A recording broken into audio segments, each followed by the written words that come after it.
Hello everyone, welcome to learn be extra. I am Shivani Chauhan. इस video में हम लोग देखेंगे क्लास 9 साइंस की बुक का chapter 2 is matter around us pure का पार्ट 2। इससे पहले हम लोग पार्ट 1 में कि मिक्सचर क्या होता है, सोल्यूशन क्या होता है, सोल्यूशन की प्रॉपर्टीज़ क्या होती हैं, ये सारी की सारी चीज़ें हम देख चुके हैं।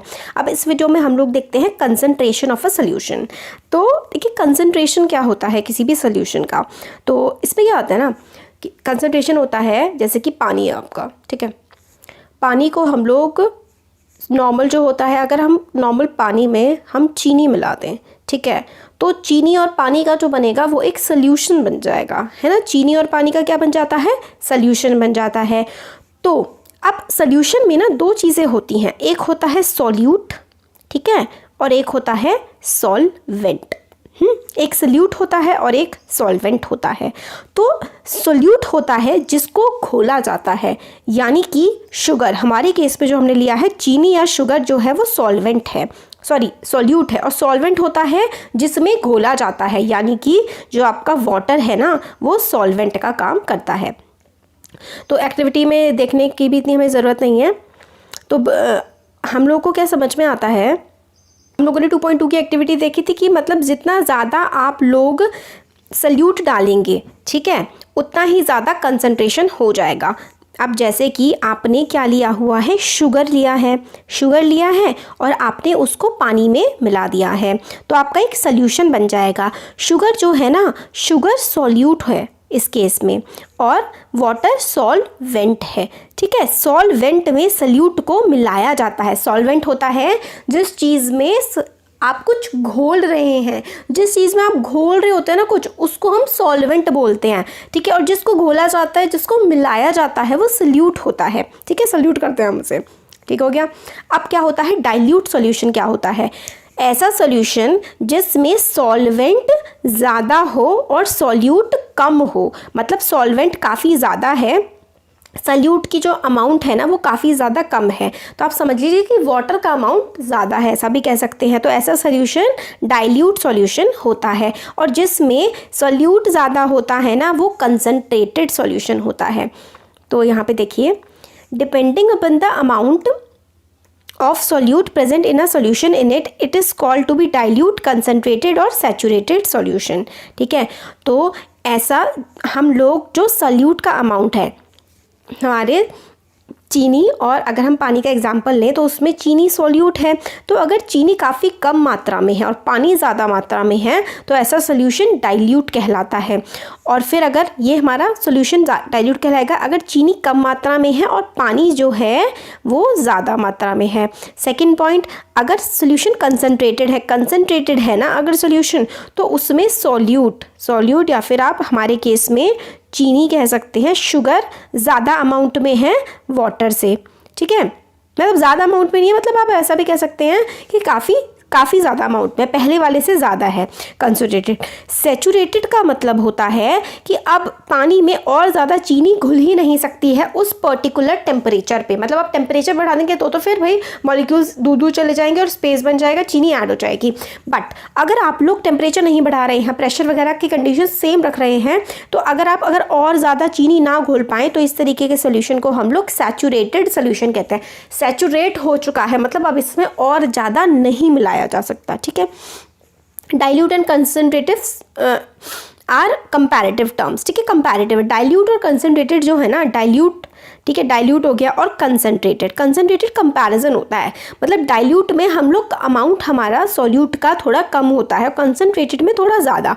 सपोज करिए कि हम लोगों का 10 लीटर पानी है, उसमें हम लोगों ने अगर 2 ग्राम शुगर मिला दी है तो इसका मतलब है वो डाइल्यूट है, कम है शुगर। बट अगर सपोज करिए हमने 5 ग्राम शुगर मिला दी है ना, तो पहले वाले केस के कंपैरिजन में नेक्स्ट वाला केस कंसनट्रेटेड है, ठीक है। अगर आपने 1 ग्राम मिलाई है और दूसरे वाले में 2 ग्राम मिलाई है तो 2 ग्राम वाला पहले वाले के कंपैरिजन में कंसनट्रेटेड हो गया है। तो कंसंट्रेशन एक कंपैरेटिव टर्म है। सैचुरेशन का तो कोई क्या है कि आपने और ज़्यादा आप चीनी उसमें घोल ही नहीं सकते हैं, ये हो गया, ठीक है। तो ये वाला तो देखिए, ये वाला जो एग्जाम्पल है ना, इतनी देर से हम यही एग्जाम्पल ले रहे हैं। सॉल्ट या शुगर आपका, is the amount of salt and sugar और barium chloride that can be dissolve in water at a given temperature same. तो मतलब एट अ पर्टिकुलर टेम्परेचर आप लोग कितना घोल सकते हैं, टेम्परेचर बढ़ाएंगे तो ज़्यादा घुल जाता है। देखिए तो यहाँ पे आता है at any particular temperature a solution that has dissolved as much solute as it is capable of dissolving is said to be saturated solution. तो सैचुरेटेड सॉल्यूशन का डेफिनेशन यहाँ हमें मिल गया है at particular temperature. Particular temperature ठीक है, जो आपका है, सपोज करिए आपके उस पानी का 25 डिग्री सेल्सियस टेम्परेचर है, उस टेम्परेचर पर a solution has dissolved as much solute, मतलब उस जो सोल्यूशन है उसने इतना सोल्यूट डिजॉल्व कर लिया है कि और ज़्यादा उसमें डिजॉल्व हो ही नहीं सकता है, तो उसको हम लोग सैचुरेटेड सोल्यूशन कहते हैं। In other words when no more solute can be dissolve in a solution at a given temperature is called saturated solution. ये हम बहुत देर से देख रहे हैं, ठीक है। अब the amount of solute present in the saturated solution at this temperature is called its solubility, ठीक है। तो कितना अमाउंट ऑफ सोल्यूट डिजॉल्व हो सकता है इन द सैचुरेटेड सॉल्यूशन, मतलब एक सोल्यूशन सैचुरेट हो गया है, ठीक है, अब इससे ज़्यादा उसमें नहीं घुलेगा, तो वो अब जितना घुल चुका है ना, जितना अमाउंट मतलब जितना तक घुल चुका है वो उसकी सोल्यूबिलिटी है, मतलब जितना मैक्सिमम किसी भी सोल्यूशन में जो है सोल्यूट घोला जा सकता है या मिलाया जा सकता है उसको हम उसकी सोल्यूबिलिटी कहेंगे। मतलब इससे ज़्यादा नहीं होगा, बस जिस पॉइंट से ज़्यादा नहीं हो पाएगा ना, बस उसी पॉइंट को हम लोग कहेंगे कि ये इस सोल्यूशन की सोल्यूबिलिटी है, ठीक है। Amount of solute present in the saturated solution at this temperature is called it solubility. कितना सोल्यूट उसमें डिजॉल्व हो सकता है एक पर्टिकुलर टेम्परेचर पे, वो उसकी सोल्यूबिलिटी होगी। If the amount of solute contained in the solution is less than the saturated level, it is known as unsaturated solution। तो unsaturated solution क्या हो जाएगा कि मतलब और भी ज़्यादा मिक्स हो सकता है बट हम उसमें और ज़्यादा मिक्स नहीं कर रहे हैं, तो वो unsaturated हो जाएगा, मतलब अपनी पूरी हाईएस्ट लेवल तक हमने उसमें मिक्सिंग नहीं करी है। तो what would happen if we take a saturated solution at a certain temperature and cool it slowly? अगर क्या होगा कि अगर हम लोगों ने बिल्कुल सैचुरेटेड सॉल्यूशन 25 डिग्री सेल्सियस था, जितना मैक्सिमम घोला जा सकता था हम लोगों ने घोल दिया है, बट अब हम क्या कर रहे हैं, अब हम टेम्परेचर कम कर रहे हैं, 20 डिग्री सेल्सियस कर दिया, तो क्या होगा, तो हम लोग को दिखेगा कि वो जो पार्टिकल्स घुले हुए थे ना वो अब हमें बाहर दिखने लगेंगे निकले हुए। We can infer from the above activity that different, जो हमने एक्टिविटी देखी थी वही कि अलग अलग अमाउंट घोल रहे हैं, सॉल्ट घोल रहे हैं, एक में शुगर घोल रहे हैं, एक में बेरियम क्लोराइड घोल रहे हैं, तो क्या क्या होता है कि हम लोग को पता लगता है कि different substances in a given solvent have different solubilities at same temperature. तो सेम टेम्परेचर पे कोई मतलब जैसे 25 डिग्री सेल्सियस पे चीनी अलग तरीके से घुलेगी, नमक अलग तरीके से घुलेगा और बाकी कोई और सब्सटेंस मिट्टी अलग तरीके से घुलेगी, है ना। तो सब अलग अलग टेम्परेचर पे अलग अलग तरीके से किसी भी सोल्यूशन में मिक्स होते हैं।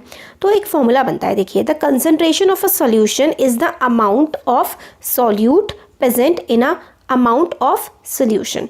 तो देखिए कंसंट्रेशन क्या होता है किसी भी सॉल्यूशन का, सोल्यूट कितना प्रेजेंट है, ठीक है, कितने सॉल्यूशन में, कितने सॉल्यूशन में कितना सॉल्यूट प्रेजेंट है वो हमें बताता है कि उसकी कंसंट्रेशन क्या है। सिंपल सी बात है, कंसंट्रेशन ही तो बताता है, सोल्यूट से ही तो हमें पता लगता है कि कितना सोल्यूट प्रेजेंट है, तो भाई इसकी इतनी कंसंट्रेशन होगी। बहुत ज़्यादा सोल्यूट प्रेजेंट है तो भाई वो बिल्कुल सैचुरेटेड हो गया, है ना।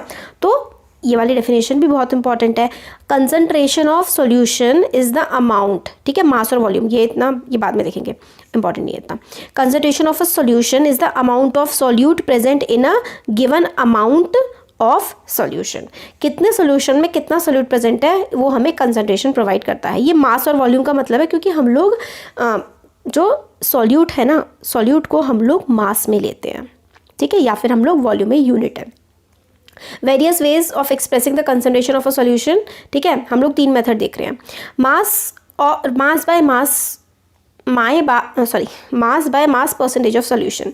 फॉर्मूला होता है कंसंट्रेशन निकालने का। कंसंट्रेशन निकालने का एक फॉर्मूला है, सॉल्यूट का मास कि 2 ग्राम है, 3 ग्राम है, कितना है, और सॉल्यूशन का मास, ठीक है, सॉल्यूट का मास और सॉल्यूशन का मास इंटू 100 और आपको कंसंट्रेशन मिल जाएगी। आगे आता है, ये क्या था, ये था मास बाय मास परसेंट, मास से मास निकालना है ना। अब मास बाय वॉल्यूम, तो हमने सॉल्यूट का तो मास ले लिया और सोल्यूशन का हमने वॉल्यूम ले लिया, ठीक है। वॉल्यूम बाय वॉल्यूम, सॉल्यूट की भी हमने वॉल्यूम ले ली और सोल्यूशन की भी हमने वॉल्यूम ले ली। ये कंसंट्रेशन निकालने के फॉर्मूलाज हैं, ठीक है। तो यहाँ पे जैसे कि हम लोग को एक एग्जांपल हम देख लेते हैं इसमें, ठीक है। एग्जाम्पल 2.1 है solution contains 40 gram of common salt in 320 gram of water. तो कितना है सोल्यूट, कितना है सोल्यूट सॉल्ट होता है जो चीज़ घोली जाती है, वो है 40 ग्राम। सॉल्वेंट का अमाउंट कितना है 350 ग्राम। हम लोगों को निकालना है calculate the concentration in terms of mass by mass percentage. Mass by mass की हेल्प से हम लोगों को क्या निकालनी है, हम लोगों को कंसंट्रेशन निकालनी है। मास बाय मास का फॉर्मूला क्या होता है, mass of solute upon mass of solution. ठीक है, मास ऑफ सोल्यूट और मास ऑफ सॉल्यूशन। अब हम लोगों को तो मगर सोल्यूट और सॉल्वेंट का मास दिया हुआ है। देखिए सोल्यूट सॉल्ट का और सॉल्वेंट वाटर का मास दिया है, तो सॉल्यूशन का मास कैसे निकालोगे। सॉल्यूशन का मास निकाला जाता है सोल्यूट प्लस सॉल्वेंट। ठीक है, सोल्यूट प्लस सॉल्वेंट करके हम लोग सोल्यूशन का मास निकालते हैं।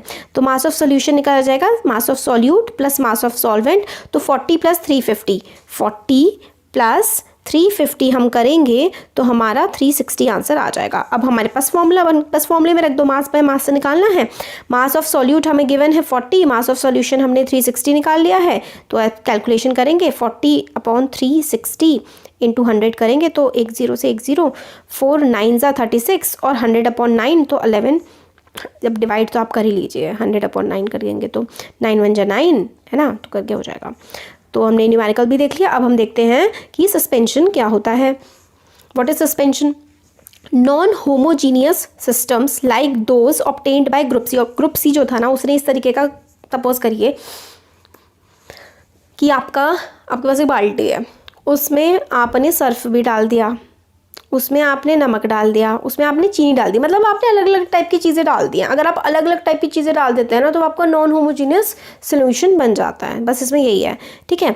तो नॉन होमोजीनियस सोल्यूशन जो होता है ना, उसमें solids are dispersed in liquids. तो सॉलिड जो है ना, कुछ आपको दिख जाएंगे, जैसे कि कुछ सॉलिड से पार्टिकल्स में भी आपको दिख जाए, जैसे कि आपने अगर रेत डाल दी पानी में, तो आर कॉल्ड सस्पेंशंस। सस्पेंशंस इस तरीके की चीज़ होती है जो ना आपको पानी में एक तरीके से अलग से दिख जाती है। अलग तरीके से अगर आपको पानी में कोई तैरता हुआ सा कुछ दिख जाता है ना, तो वही सस्पेंशन होता है। A suspension is a heterogeneous mixture in which solute particles do not dissolve but remain suspended throughout the bulk of the medium. तो देखिए जो सस्पेंशन होता है ना, एक हेटेरोजीनियस मिक्सचर होता है। हमने हेटेरोजीनियस और होमोजीनियस मिक्सचर्स के बारे में पिछले वीडियो में देखा था। होमोजीनियस मिक्सचर जो बिल्कुल पूरे के पूरे एक जैसे होते हैं। हेटेरोजीनियस मिक्सचर जिसमें हम लोगों को अलग अलग सब्सटेंसेस दिख जाते हैं। तो सस्पेंशन भी एक हेटेरोजीनियस मिक्सचर है जिसमें जो सोल्यूट मतलब जिसको घोला जाता है, तो सोल्यूट के पार्टिकल्स जो है ना, वो सस्पेंडेड होते हैं। जैसे कि आप नींबू आप ना छानिए मत, नींबू को सिर्फ एक ग्लास में पानी लीजिए, नींबू को निचोड़ दीजिए, तो आपको दिखेगा ना वो नींबू के बारीक बारीक से पूरे घुले हुए, तो वही होता है सस्पेंडेड पार्टिकल्स होते हैं वो। ठीक है, तो इस तरीके के सस्पेंडेड पार्टिकल्स आप लोगों को देखने के लिए मिल जाते हैं। और जहाँ पर सस्पेंडेड पार्टिकल्स जिस सोल्यूशन में देखने को मिल रहे हैं, तो वो क्या हो गया, वो तो सस्पेंशन हो गया। ठीक है, suspension is a heterogeneous mixture in which solute particles do not dissolve but dissolve नहीं होते, घुलते नहीं है, but remain suspended through out the bulk of the medium. Bulk of the medium का मतलब है कि भाई हमारा जो नींबू पानी था, उसका जो पूरा सोल्यूशन था, उसमें हमें नींबू के जो छोटे छोटे दाने होते हैं, अगर हम छाने ना तो दिख जाते हैं, तो वही सस्पेंशन होते हैं। Particles are visible by naked eyes, मतलब आप नॉर्मली अपनी आंखों से देख सकते हैं। अब सस्पेंशन की प्रॉपर्टीज़ क्या होती हैं। सस्पेंशन हमने देख लिया, हेटेरोजीनियस मिक्सचर है, अलग अलग हमें देखने के लिए आराम से मिल जाता है। Particles of suspension can be seen bye naked eyes, जो आंखों से हम लोग देख सकते हैं normally. Particle of suspension scatter a beam of light passing through it and make the path visible. मतलब देखिए हम लोग आंखों से देख पा रहे हैं, इसका मतलब है हम लोगों ने 8th क्लास में पढ़ा था ना रिफ्लेक्शन रिफ्रैक्शन वाला पार्ट, तो इस पे लाइट पड़ी, रिफ्लेक्ट हो गई। अब जो चीज़ रिफ्लेक्ट हो जाती है ना, वो हमारी आंखों पे आ जाती है, मतलब हमें दिखाई पड़ जाती है। तो क्योंकि इसके पार्टिकल्स काफ़ी बड़े हैं, छोटे पार्टिकल्स होते तो सस्पेंड नहीं कर पाते लाइट को, ठीक है, स्कैटर नहीं कर पाते हैं बीम ऑफ लाइट, बट यहाँ पर पार्टिकल्स बड़े हैं, बीम ऑफ लाइट को स्कैटर कर देंगे। Particles of a suspension scatter a beam of light scatter passing through it, जो इससे पास कर रहे हैं, and make the pass visible. और हम लोग को पता लग जाता है कि लाइट किस पाथ से, किस रास्ते से जा रही है। Solute particles settle down when a suspension is left undisturbed, ठीक है। और सोल्यूट पार्टिकल्स जो है ना वो कई बार नीचे भी जाकर के बैठ जाते हैं, जैसे कि अगर आप रेत डालते हैं पानी में, अगर आप रेत के पानी को हिलाते रहेंगे तो वो पूरे में घूमता रहेगा। बट अगर आप लोग रेत के पार्टिकल को, मतलब आप उस बाल्टी को जिसमें आपने पानी और रेत भरा हुआ है उसको आप ऐसे ही छोड़ देंगे तो आप देखेंगे कुछ टाइम बाद ऊपर की तरफ का पानी साफ दिखेगा और सारी की सारी रेत नीचे बैठ जाएगी, ठीक है। तो solute particle settle down when a suspension is left undisturbed, मतलब सस्पेंशन को आप छूते नहीं है तो सोल्यूट पार्टिकल्स जो हैं वो नीचे बैठ जाते हैं। दिस सस्पेंशन इज अनस्टेबल, ऐसा स्टेबल नहीं होता क्योंकि आपने फिर हिलाया तो फिर से वो ऊपर आ जाएंगे। They can be separated from the mixture by the process of filtration, और तो ये जो रेत के पार्टिकल्स थे अगर आप इसको छन्नी से छान देंगे तो वो तो सारे के सारे अलग हो जाएंगे, पानी अलग हो जाएगा। When the particles settle down the suspension breaks and it does not scattered light any more. अब जब पार्टिकल्स नीचे बैठ जाएंगे तो कोई पार्टिकल ऊपर होगा ही नहीं, तो भाई लाइट स्कैटर कैसे होगी? अगर लाइट स्कैटर नहीं हो पाएगी तो हमें कुछ दिखेगा नहीं। तो जब सस्पेंशन के पार्टिकल्स जो होते हैं अगर वो नीचे बैठ जाते हैं तो फिर वहाँ से लाइट स्कैटर नहीं हो पाती।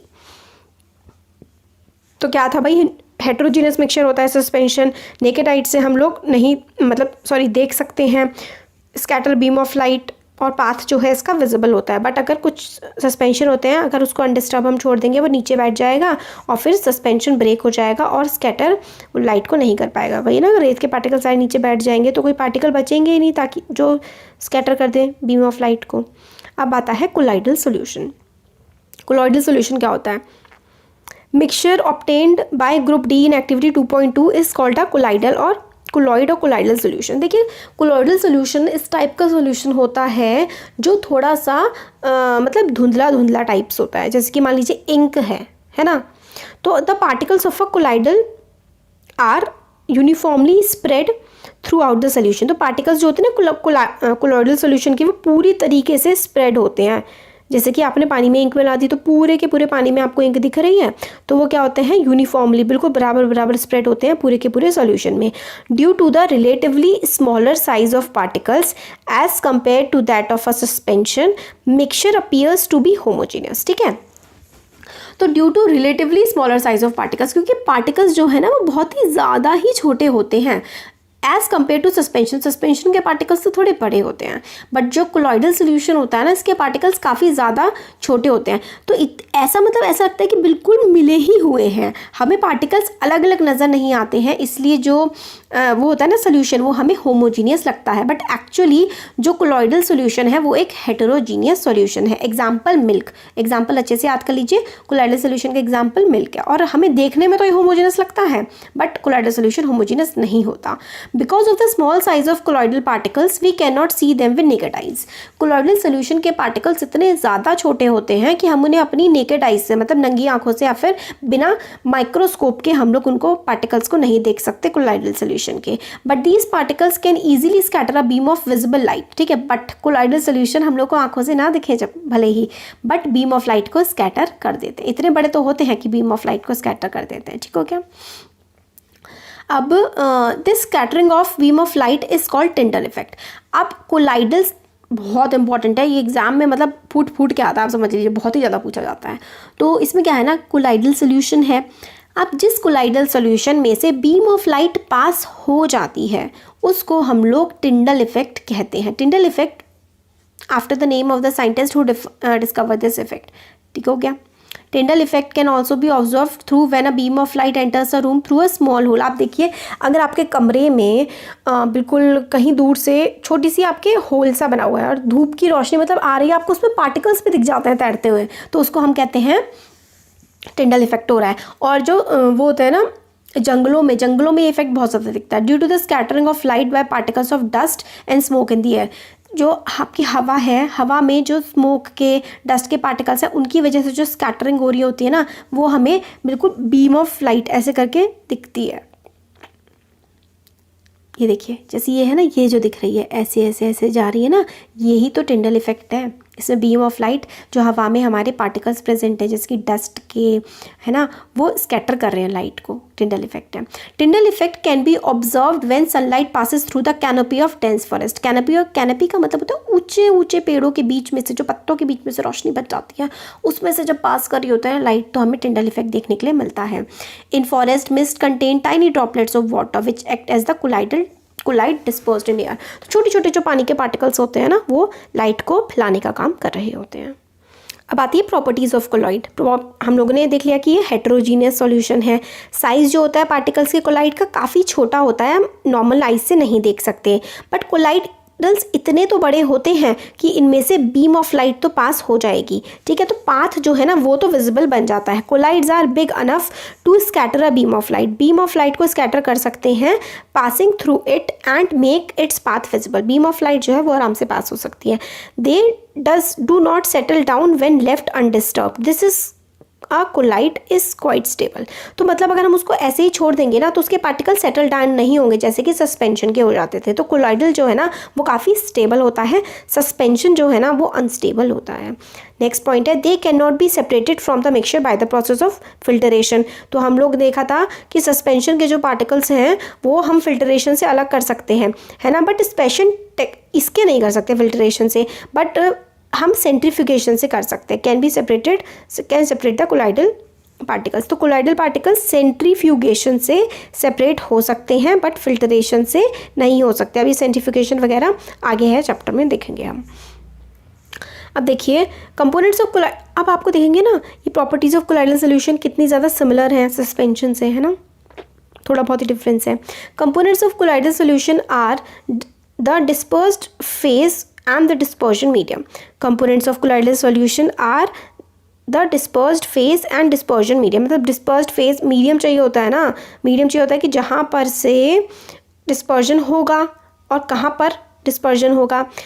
solute like components or the dispersed particle in a colloidal form the dispersed phase, ठीक है। तो the solute like component जैसे कि आपने हवा में मिट्टी के पार्टिकल्स देखे थे, वो सल्यूट का काम कर रहे थे कोलाइडल में, है ना। And the component in which dispersed phase is suspended is known as dispersing medium. तो डिस्पर्स्ड फेज सस्पेंडेड किस में है, लटका सा हुआ किस में है, तो हवा हो गई डिस्पर्सिंग मीडियम, है ना, और डिस्पर्स्ड पार्टिकल हो गए हमारी मिट्टी या फिर वाटर के droplets. Colloids are classified according to the state solid, liquid और gas. Colloids are classified according to the state solid, liquid और gas of the dispersing medium and the dispersed phase, ठीक है। कोलॉइड्स आर क्लासिफाइड, कोलॉइड्स को हम लोग कैसे कैसे classify कर सकते हैं, सॉलिड, लिक्विड और गैस के बेस पे क्लासीफाई कर सकते हैं of the dispersing medium and dispersed phase. A common example are, हम लोग को जैसे कि ये दे रखे हैं, भी एग्जाम्पल देखते हैं। डिस्पर्स्ड फेज लिक्विड है और डिस्पर्सिंग मीडियम गैस है, किसमें, एरोजोल में। तो फोम हो गई, जैसे फोम वैसे तो सॉलिड होती है मगर उसके अंदर क्या होती है, गैस टाइप की भरी हुई होती है ना, और फिर उसमें से रिफ्लेक्शन वगैरह हो रही होती है। तो फोम, रबर, स्पॉन्ज वगैरह, इसमें से 2-3 एग्जांपल आप लोग याद कर सकते हैं। तो देखिए डिस्पर्स्ड फेज और डिस्पर्जन मीडियम कुछ नहीं है। डिस्पर्स्ड फेज जो जिसकी वजह से डिस्पर्जन हो रहा है, जैसे कि छोटे छोटे पार्टिकल्स लटके पड़े हैं। डिस्पर्जन मीडियम जिसमें हो रहा है, हवा डिस्पर्जन मीडियम है, और डिस्पर्स्ड फेज हमारे छोटे छोटे से किसी चीज़ के पार्टिकल्स हो सकते हैं, मिट्टी के, पानी के वगैरह, ठीक हो गया। अब नेक्स्ट है सेपरेटिंग द कंपोनेंट्स। काफ़ी बड़ी 23 मिनट्स की वीडियो हो गई है, तो सेपरेटिंग द कंपोनेंट्स जो है ना, ये वाला पार्ट हम लोग नेक्स्ट वीडियो में देख लेंगे। इसके एप्लीकेशंस वगैरह वो नेक्स्ट वीडियो में ये वाला सारा कवर हो जाएगा हमारा। फिजिकल एंड केमिकल चेंजेस फिर देख लेंगे, फिर टाइप्स, हाँ तो आप आगे के वीडियोज़ में देखते हैं। Thank you.